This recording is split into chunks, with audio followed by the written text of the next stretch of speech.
It has to be understood that this realization came in direct relationship to an estrangement that has occurred between my daughters and I and my family and I.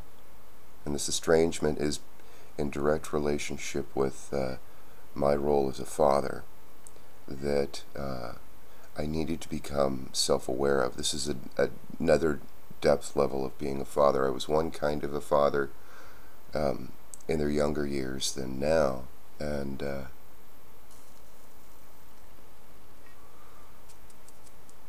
I needed to bring something to the table that was my equivalent, something that took mastery over the personifications of the role on the surface and made it a match deep within me, an equivalency, a destiny, as it were,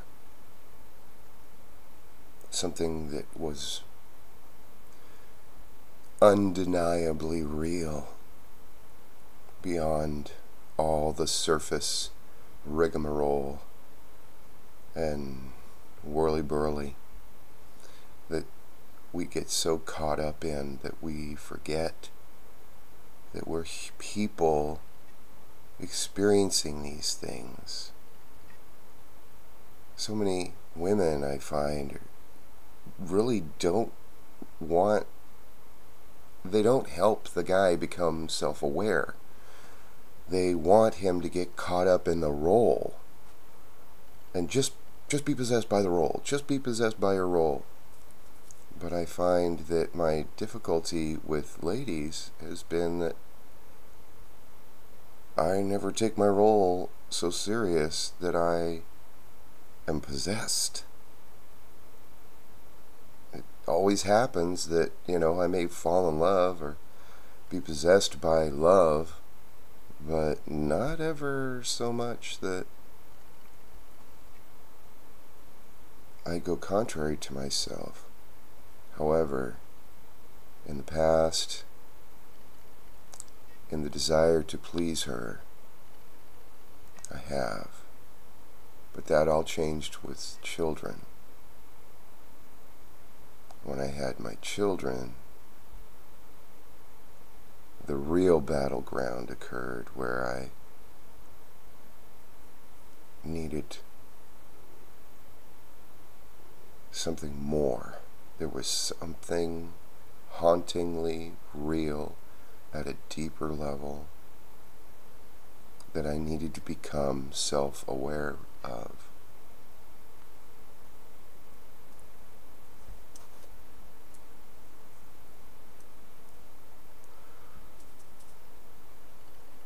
So I look at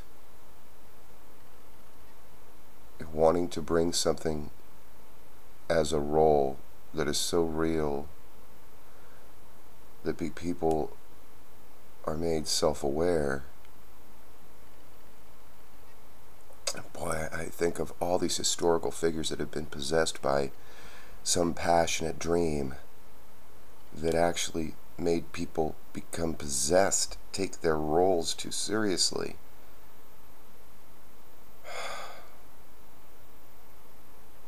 It's not to be done like that, I don't think.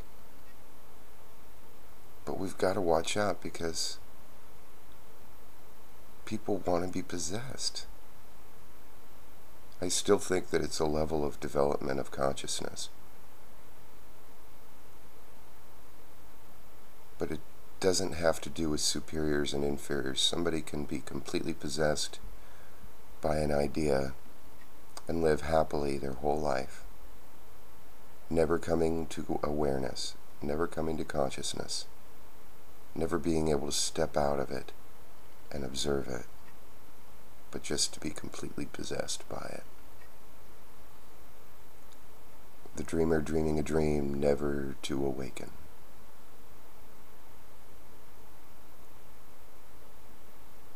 Is this just my little personal torment that I have to be aware of this? No, I don't think so.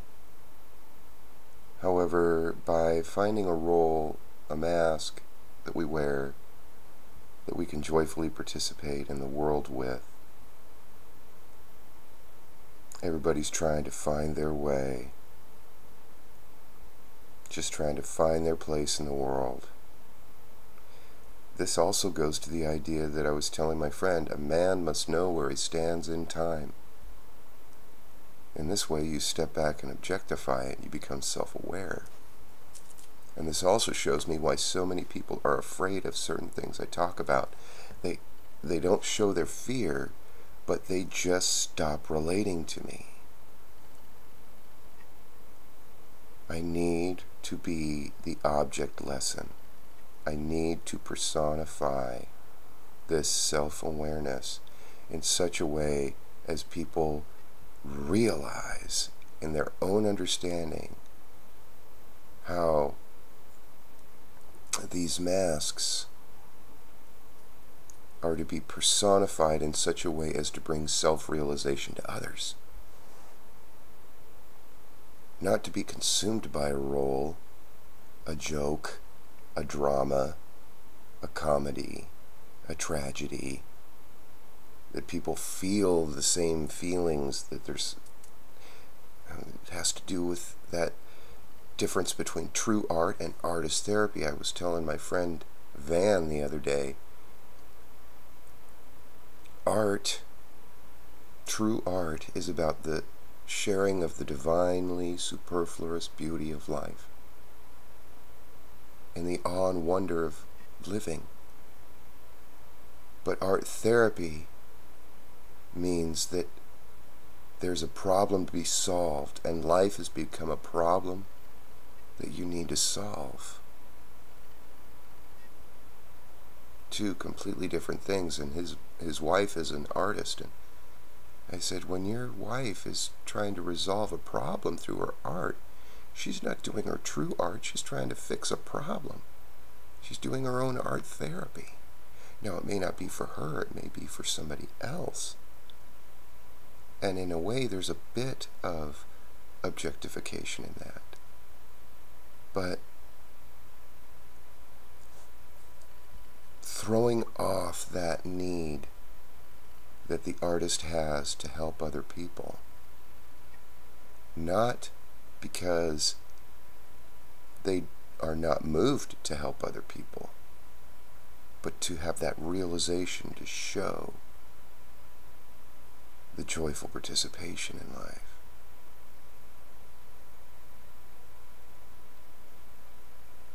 I'm a rare bird, I think, that I don't need to have the stuff of life if the stuff of life that I meet in the civilization that I happen to live in at this time asks of me to go contrary to my own human nature. Well, in all of this, my studies have all coalesced and come together. The other day, I was listening to John David Ebert, and he mentioned, I think, Dostoevsky, one of those Russian authors. He said if he was commenting on somebody else's comments on him, and someone else commented that if they were allowed to continue to write, they would have ended up, Spengler said this Russian author would have ended up writing a Russian gospel.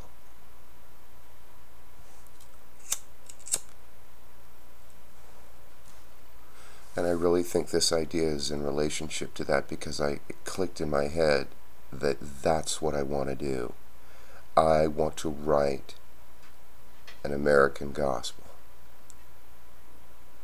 But then I thought about it and said, no, I don't want to write it. I'm doing it with these journal entries. I am personifying an objectification, an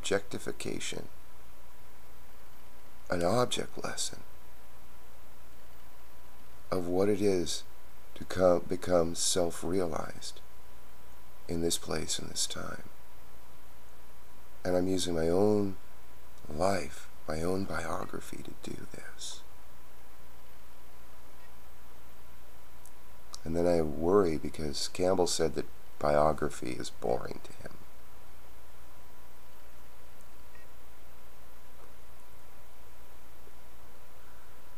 But I gotta do it the way it comes out of me. But I followed my love. My love led me here. The love of my daughters. At any cost. Even if I look bad in their eyes because they want me to be blindly serving a possession, blindly possessed by this role of father.